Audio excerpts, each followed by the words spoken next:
Yeah, staying comfortable is holding you back. So why are you still sitting there? Be real with me for a second. Type in the comments. What's the one thing you've been avoiding because it feels uncomfortable? That one task, that conversation, that goal that just feels heavy.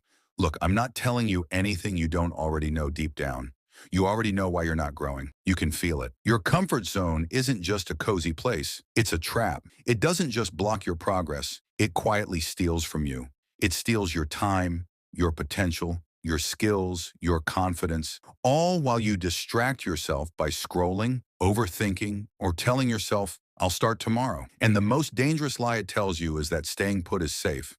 But the truth is, there is nothing safe about watching your own potential gather dust. So the real question isn't what you need to do. You already know that. The question is, will you keep letting it steal from you? Or will you finally do that one thing, that single uncomfortable thing that actually moves the needle in your life? Here's the kicker.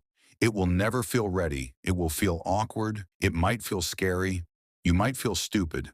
But that tightness in your chest, that resistance, that's not a sign to stop. That's the exact feeling of growth. That initial friction is the deciding moment. It's where you choose temporary relief or long-term respect. Every time you choose the hard thing, you build undeniable evidence for yourself. You prove you are someone who can be counted on, especially by you. You forge an identity of competence and resilience that is permanent. If you're tired of knowing the problem but never executing the solution, if you're ready to trade that temporary comfort for real results, then your next step is clear. The video right here, Fix Your Inconsistency, isn't about motivation. It's the how, the system, the real talk on shutting down the part of your brain that negotiates with procrastination. Tap it. Let's finally solve this.